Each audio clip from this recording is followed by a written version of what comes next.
The mashed potatoes were getting cold, but nobody seemed to care.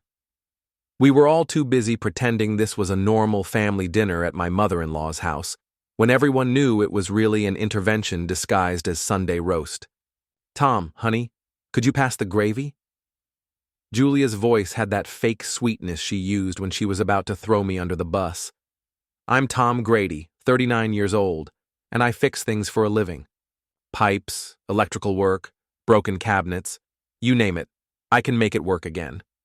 What I apparently couldn't fix was my marriage, though I didn't know it was broken yet. Here you go, sweetheart." I handed her the gravy boat, noticing how she avoided eye contact. Julia was 37, a real estate agent who'd been climbing the social ladder so fast she was getting nosebleeds. Her blonde hair was perfectly styled, her makeup flawless even for a family dinner. She looked like success, and I looked like the guy who showed up to fix her garbage disposal. So Tom, Monica, Julia's younger sister, started in with that tone. Monica was 35, married to my business partner Rick, and had never met a family secret she couldn't weaponize. "How's the handyman business treating you these days?" "Can't complain. People always need things fixed." I cut into my pot roast, wondering where this was heading. "That's nice." Monica exchanged a look with Julia. "It's just that Julia's been doing so well with her real estate career." "That big commission last month? Wasn't it like 20,000? Julia blushed. "Monica, please. I'm just saying, Julia could have done so much better than a handyman." Monica took a large gulp of wine. "I mean, no offense, Tom, but you're not exactly ambitious." The table went quiet, except for the sound of my daughter Emma's fork scraping her plate. Emma was 12, smart as a whip, and the only person in this room who actually liked me. She shot me a look that said, "Want me to throw mashed potatoes at Aunt Monica?" I smiled at Emma, then looked back at Monica. Probably right, Monica. Good thing I handled Julia's investments. The comment hung in the air like a bad smell. Julia's mother, Dorothy, cleared her throat. "Well, I think we should all be grateful for what we have." But Monica wasn't done. "It's just that Scott Harlan was asking about Julia the other day." "You know Scott? He runs Harlan Mortgage? Very successful, very available for business partnerships." Julia nearly choked on her wine. "Monica, what are you talking about?" "Oh, just that he thinks you two would make great business partners. Real estate and mortgages go hand in hand, right? He's very impressed with your work ethic." I watched Julia's face turn red. Scott Harlan was 41, married, and had the kind of sleazy charm that worked on women who thought money was sexy. He drove a BMW, wore expensive suits, and had the personality of a used car salesman. "Scott's a good guy," I said mildly. "His wife Angela seems nice too. We should have them over for dinner sometime." Julia shot me a look that could have melted steel. That's not necessary." "Why not? If you're going to be business partners, we should all get to know each other better." I smiled innocently. I could fix that squeaky door in their kitchen. Angela mentioned it last time I saw her at the grocery store. The rest of dinner passed in uncomfortable silence. Emma helped me clear the dishes while the women gossiped in the living room. As I loaded the dishwasher, I could hear Monica's voice getting louder with each glass of wine. "I'm just saying, Julia, you deserve someone who matches your ambition, someone who can keep up with you professionally. Tom's a nice guy, but let's be honest, he's not exactly going places." I dried my hands slowly, thinking about Monica's words. She was right about one thing. Julia could have done better. But what Monica didn't know was that I'd been the silent investor in her husband Rick's construction business for the past 5 years. The business that kept their mortgage paid and their kids in private school. Emma tugged on my sleeve. "Dad, Aunt Monica's being mean again." "It's okay, kiddo. Sometimes people say things they don't mean." She meant it. Emma was too smart for her own good. "Are you and Mom having problems?" I looked down at my daughter's concerned face. Nothing you need to worry about, Em.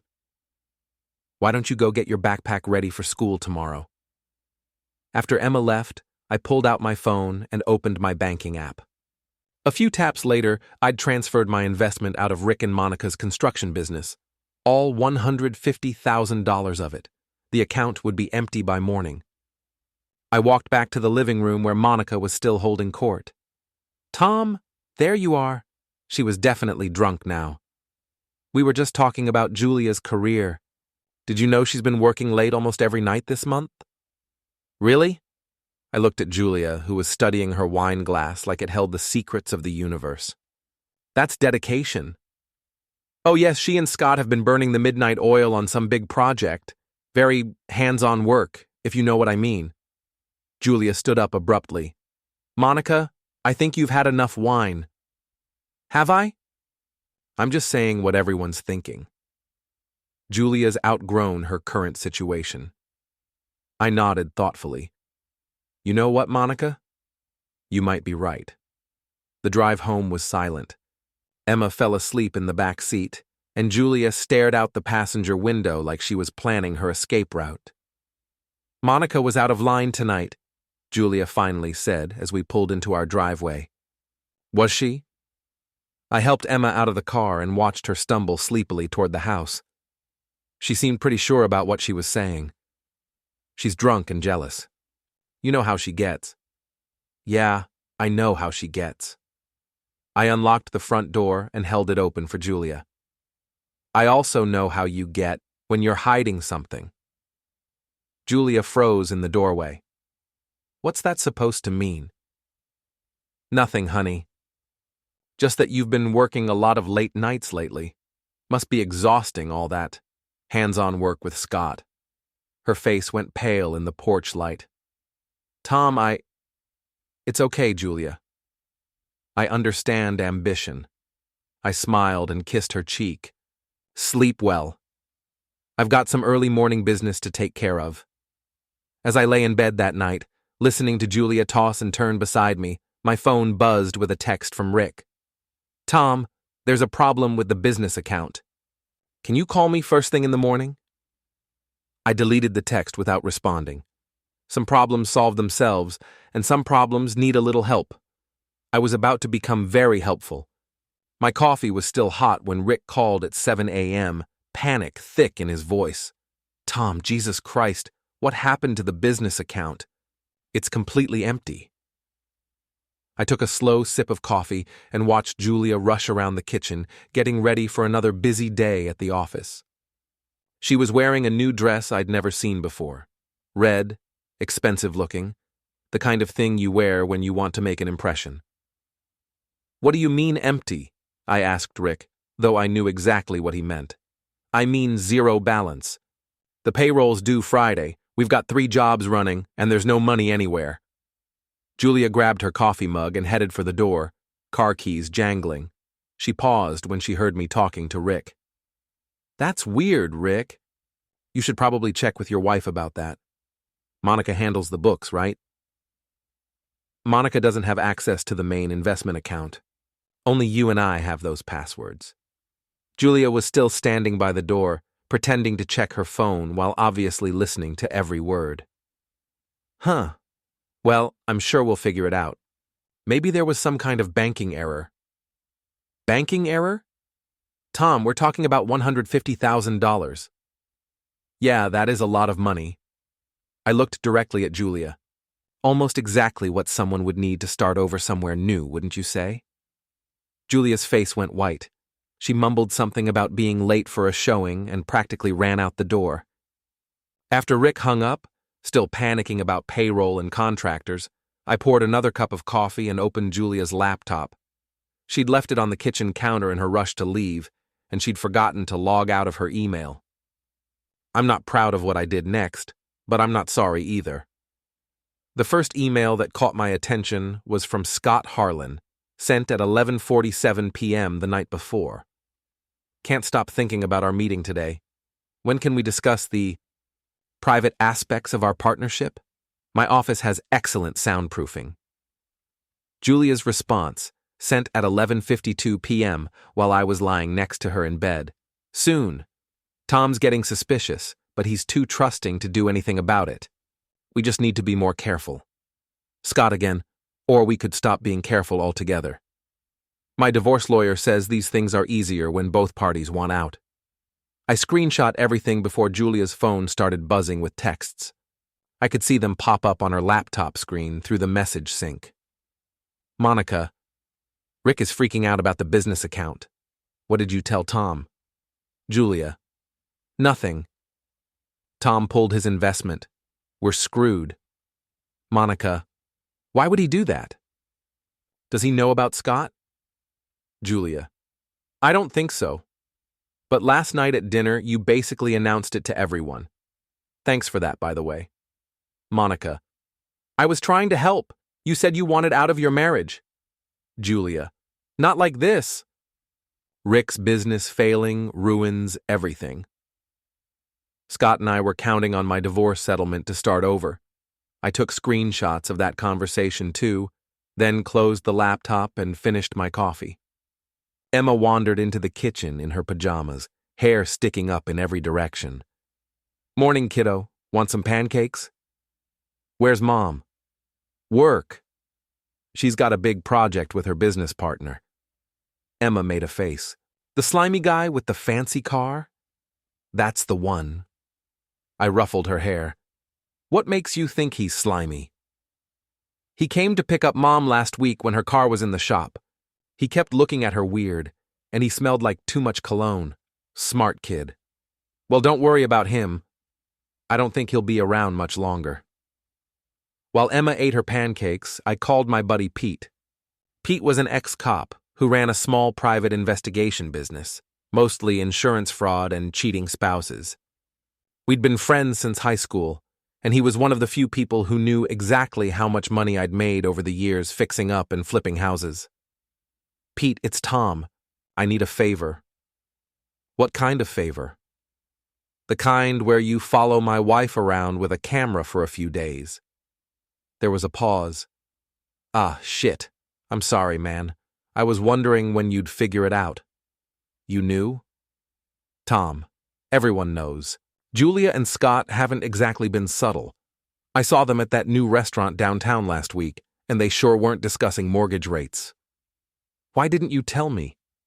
Would you have believed me? He was right. I probably would have made excuses for her, convinced myself there was an innocent explanation. Can you help me or not? Of course. But Tom, what are you planning to do with whatever I find? I watched Emma finish her pancakes, completely oblivious to the fact that her world was about to change forever. I'm going to fix the problem, Pete. It's what I do. That afternoon, I drove to Rick and Monica's house. Rick's truck was in the driveway, and I could hear raised voices through the front door before I even knocked. Monica answered, her eyes red from crying. Tom! Thank God you're here. Rick is having some kind of breakdown about the business. Where is he? In his office, calling every bank in town trying to figure out what happened to the money. I found Rick hunched over his desk, surrounded by financial statements and empty coffee cups. He looked like he'd aged 10 years since yesterday. Tom, Jesus, I've been calling you all day. The bank says you initiated a transfer yesterday evening. They won't tell me where the money went without your authorization. That's because it went to my personal account. Rick stared at me. What? I withdrew my investment, Rick. All of it. But why? We had a deal. That money was supposed to stay in the business for at least 2 more years. Deals change. I sat down across from his desk. Especially when family members start running their mouths about things that are none of their business. Understanding dawned on Rick's face. This is about what Monica said last night. Your wife thinks my wife deserves better than me. She might be right. But if Julia wants to trade up, she can do it without my money backing her sister's lifestyle. Tom, Monica was drunk. She didn't mean... She meant every word, Rick. And now you get to deal with the consequences. Monica appeared in the doorway, looking frantic. Tom, please. We've got 3 kids, a mortgage, car payments.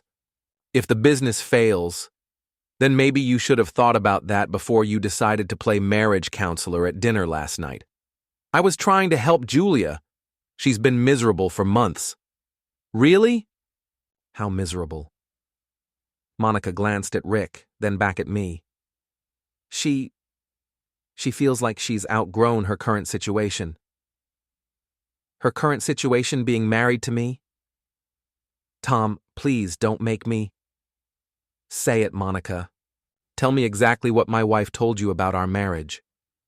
Monica started crying. She said you were holding her back, that she felt trapped, that Scott makes her feel alive again. Rick's face went gray.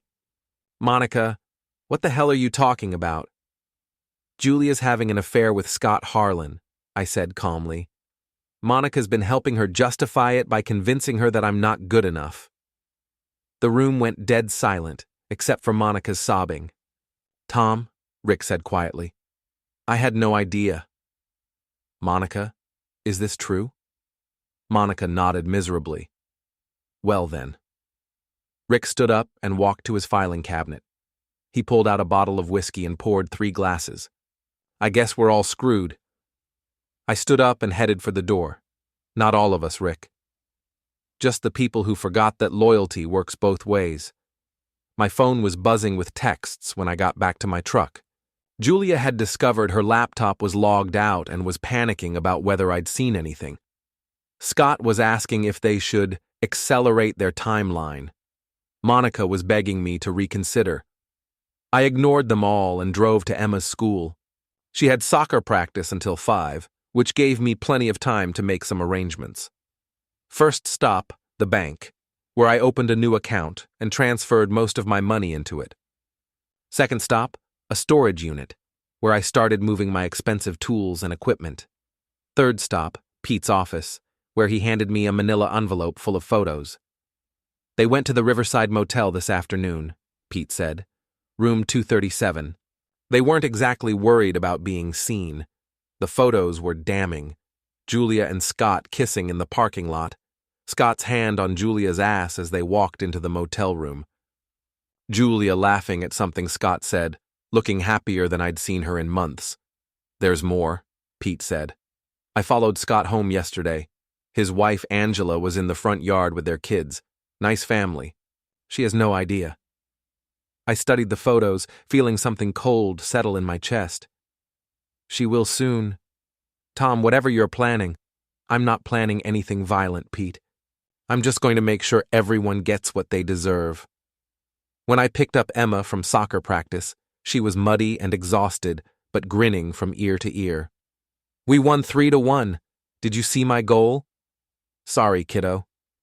I had some business to take care of, but I heard about it from Coach Martinez. She said you're getting really good. Mom missed it too. She said she had to work late again. Yeah, your mom's been working a lot of late nights lately. Emma was quiet for a moment.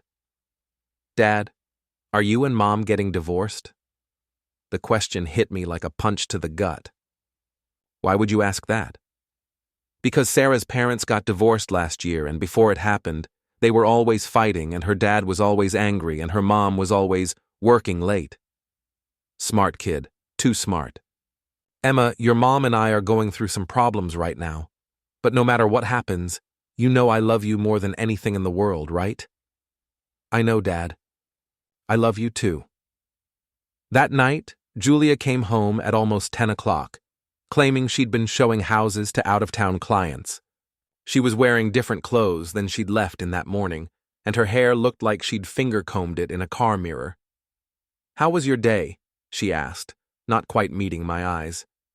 Interesting. Rick and Monica are having some financial problems. Julia paused in the middle of pouring herself a glass of wine. Oh. Yeah, apparently their business account is empty. Monica's pretty upset about it. That's terrible. What happened? I looked at my wife, really looked at her. She was still beautiful, still charming, still the woman I'd fallen in love with 15 years ago. But she was also a stranger now, someone who could lie to my face while planning to destroy our family. Sometimes people make choices that have consequences they didn't expect, I said. Sometimes those consequences affect everyone around them. Julia took a large gulp of wine.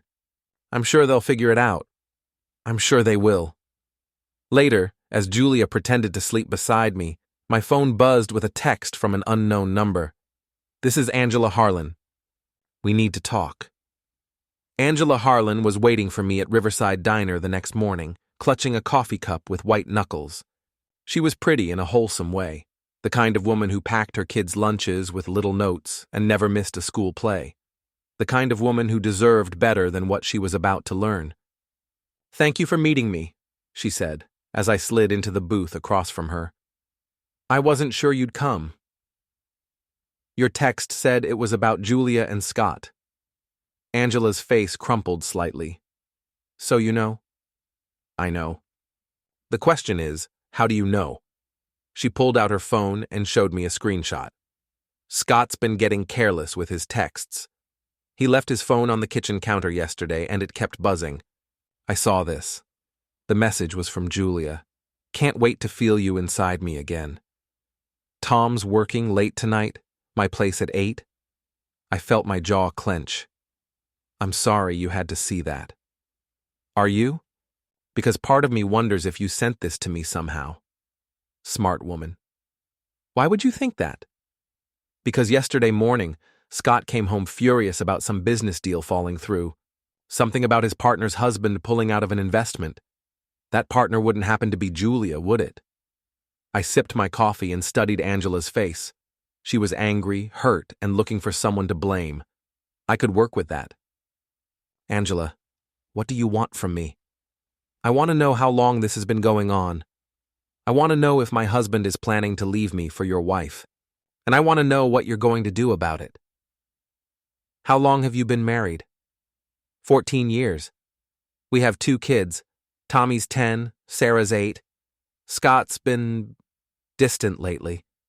Working late, taking mysterious phone calls, buying new clothes. She laughed bitterly. I thought he was having a midlife crisis. Turns out he was just having my husband. What's your plan, Angela? I don't have one. That's why I called you. You're the wronged husband. Don't you want to fight for your marriage? I thought about Julia coming home last night, lying to my face about where she'd been. I thought about Emma asking if we were getting divorced. I thought about Monica's smug face at dinner, telling me Julia could do better. No, I said finally. I don't want to fight for my marriage. I want to end it on my terms. Angela leaned back in her seat. What does that mean? It means Julia and Scott want to be together? Fine, but they're going to lose everything else in the process. I don't understand. I pulled out my phone and showed her the photos Pete had taken.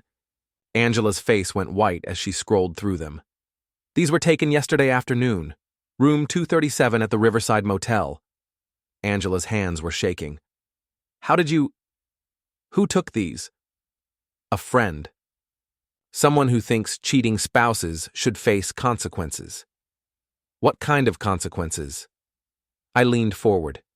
The kind that makes sure everyone in town knows exactly what Julia and Scott have been doing. The kind that makes sure they lose their jobs, their reputations, their friends. The kind that makes sure they get exactly what they deserve. Angela stared at the photos for a long moment. You want revenge. I want justice. There's a difference. Is there? Justice is making sure actions have consequences. Revenge is making sure those consequences hurt as much as possible. Angela was quiet for a long time, studying the photos. Finally, she looked up at me. What do you need from me? Over the next hour, we made a plan. Angela would confront Scott that evening, but not about the affair directly. She'd tell him she knew he was hiding something and give him a chance to confess. When he inevitably lied to her face, she'd have justification for what came next. Meanwhile, I would handle Julia, and Monica, and everyone else who thought they could destroy my life without consequences. I spent the afternoon making preparations. First, I visited Julia's real estate office.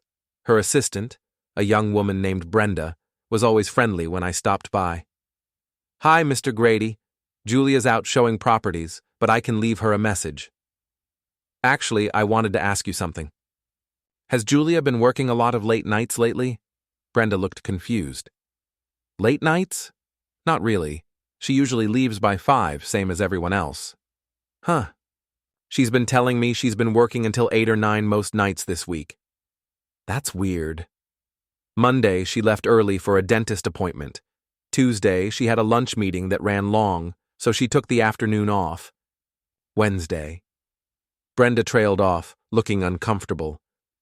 "What about Wednesday?" "Wednesday, she said she had a showing, but the clients called here looking for her around 4. They said she never showed up." I nodded thoughtfully. "Well, I'm sure she just got her wires crossed." "Thanks, Brenda." Next stop, Scott's office. Harlan Mortgage was in a strip mall between a nail salon and a tax preparation service. Very classy. Scott was alone in his office, talking loudly on the phone about interest rates. He was a good-looking guy in a sleazy way. Too much cologne, too much hair gel, too much confidence. The kind of man who thought he was God's gift to women.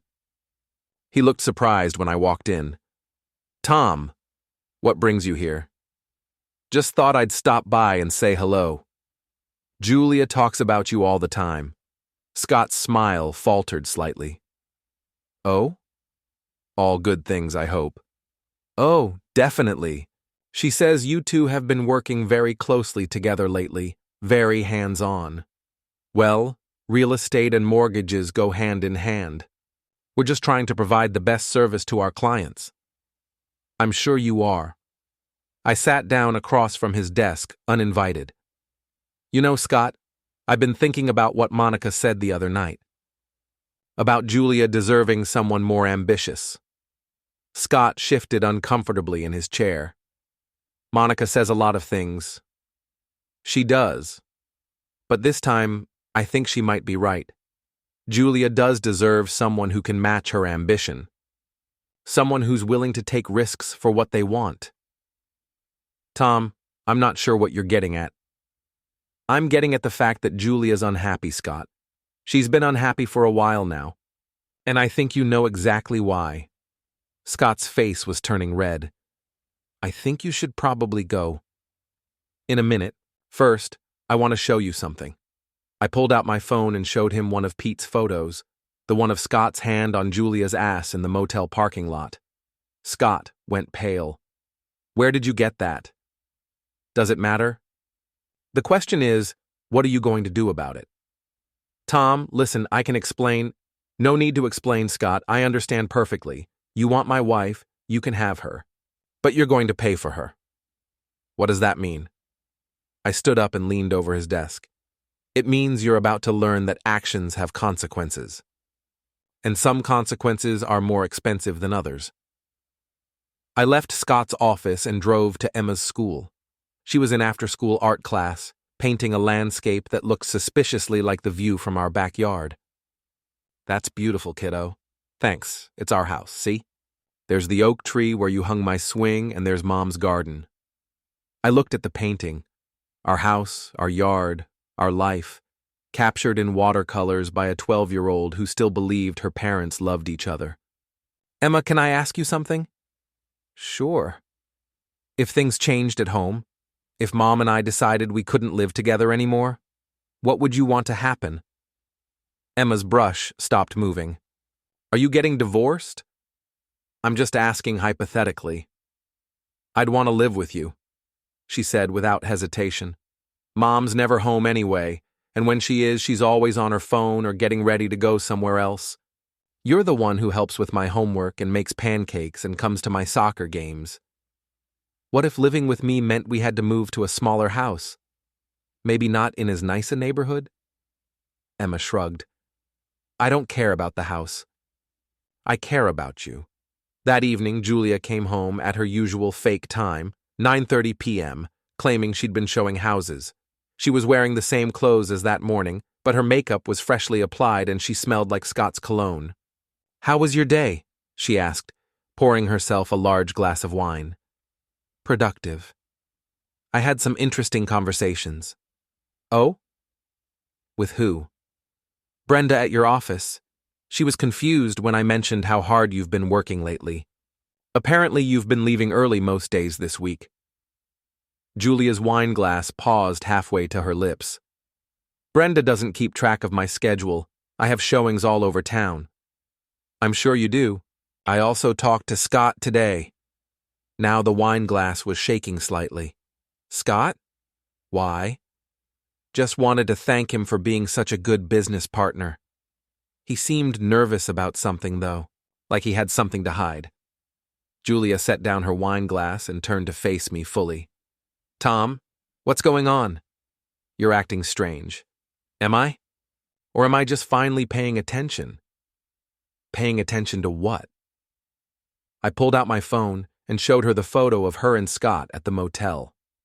Julia's face went white, then red, then white again. Tom, I can explain. Can you? Because I'd love to hear how you explain fucking another man while our daughter asks me if we're getting divorced. Julia started crying, big, dramatic tears that might have worked on me a month ago. It just happened, Tom. I didn't plan it. Scott and I were working together and we connected and you decided to throw away 15 years of marriage for a mortgage broker with a bad haircut and a BMW. It's not like that. You don't understand. I've been so unhappy, so trapped. Scott makes me feel alive again. Alive? You want to feel alive, Julia? Let me show you what alive feels like. I walked to the kitchen counter and picked up the manila envelope Pete had given me. I dumped the contents on the kitchen table, dozens of photos, printouts of text messages, credit card receipts from the motel. This is what alive looks like, Julia. This is what you've been doing while I've been taking care of our daughter and supporting your sister's family and pretending everything was fine. Julia stared at the evidence of her affair spread across our kitchen table. How long have you known? Long enough to make some preparations. What kind of preparations? I smiled, and for the first time in months, it felt genuine. The kind that makes sure everyone gets exactly what they deserve. My phone buzzed with a text from Angela. It's done. Scott confessed everything. I'm filing for divorce tomorrow. I showed the text to Julia. Looks like your boyfriend's about to be single. Of course, he's also about to be broke, unemployed, and homeless. But I'm sure love will conquer all. Julia was crying harder now. Tom, please. We can work this out. I'll end it with Scott. We can go to counseling. No, Julia, we can't. Because this isn't just about you cheating. This is about you planning to leave me for him. This is about you and Monica conspiring to humiliate me. This is about you lying to our daughter's face every single day. I never wanted to hurt Emma. Then you should have thought about that before you decided to fuck your business partner in a cheap motel. Julia flinched like I'd slapped her. Don't talk to me like that. I'll talk to you however I want, Julia. You lost the right to dictate terms when you decided to betray our family. What are you going to do? I gathered up the photos and documents, putting them back in the envelope. I'm going to make sure everyone in town knows exactly what kind of person you are. I'm going to make sure you lose your job, your reputation, and your friends. I'm going to make sure Scott loses everything too. And then I'm going to take Emma and start over somewhere new. You can't take Emma away from me. Watch me. Me.